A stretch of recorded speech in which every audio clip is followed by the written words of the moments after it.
Die Digitalisierung hat große Umbrüche mit sich gebracht. Das Tempo der Welt hat sich verändert, vor allem der Kommunikation. Die Digitalisierung ist aber nicht die Revolution, als die sie manchmal verklärt wird.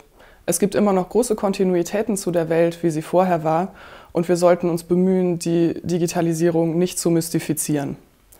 Eine Herausforderung dabei ist, die ich sehe, dass ein Wissensgefälle entstanden ist. Wir sind jeden Tag von Technik umgeben, Hardware und Software, und das Verständnis darüber, über die Dinge, die wir täglich nutzen, ist sehr ungleich verteilt und daraus entstehen Probleme. Aktuell gibt es eine ungute Tendenz dazu, jedes Problem, das eigentlich gesellschaftlicher Natur ist, zu versuchen, mit Technik zu lösen, und das funktioniert nicht. Es gibt Probleme, die können nur mit menschlicher Intelligenz gelöst werden. Und es ist eine schlechte Idee, wenn wir entweder mit Überwachung oder mit Gesetzen, die im Zweifelsfall eher Zensur bringen, als irgendeine Lösung gegen eigentlich gesellschaftliche Probleme vorzugehen.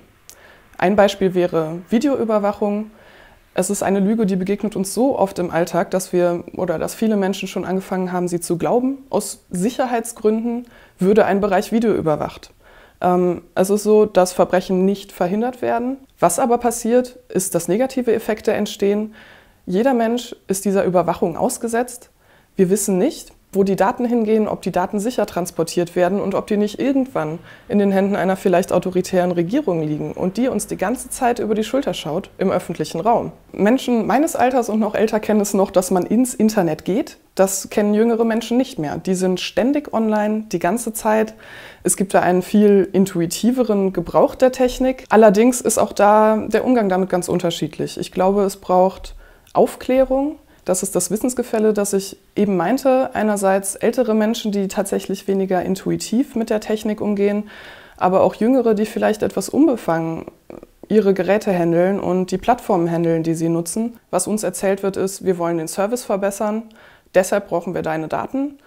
In Wirklichkeit ist es aber so, dass wir an Werbekunden verscherbelt werden, ob von Facebook und Instagram, gleiche Unternehmensgruppe, oder von Google, das viele Leute als Suchmaschine kennen, das aber in Wirklichkeit einfach nur ein riesiges Werbeunternehmen mit einer riesigen Macht ist. Es ist schön, dass das Bewusstsein inzwischen sowohl in den Schulen als auch in Bildungsministerien angekommen ist, dass man in Bezug auf Digitalisierung Lehrinhalte braucht und auch Technik in den Schulen anschaffen muss.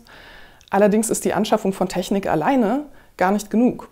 Es bringt nichts, wenn ich eine ganze Schule mit Klassensätzen an iPads ausstatte, wenn ich mit den Schülerinnen und Schülern nicht darüber spreche, was kann ich da machen und was ist das für ein Unternehmen, das diese Hardware und Software produziert hat. Wo gehen meine Daten hin? Welche Daten fallen überhaupt an, wenn ich mit welchem Programm auf welcher Website mit diesem Gerät irgendwie umgehe?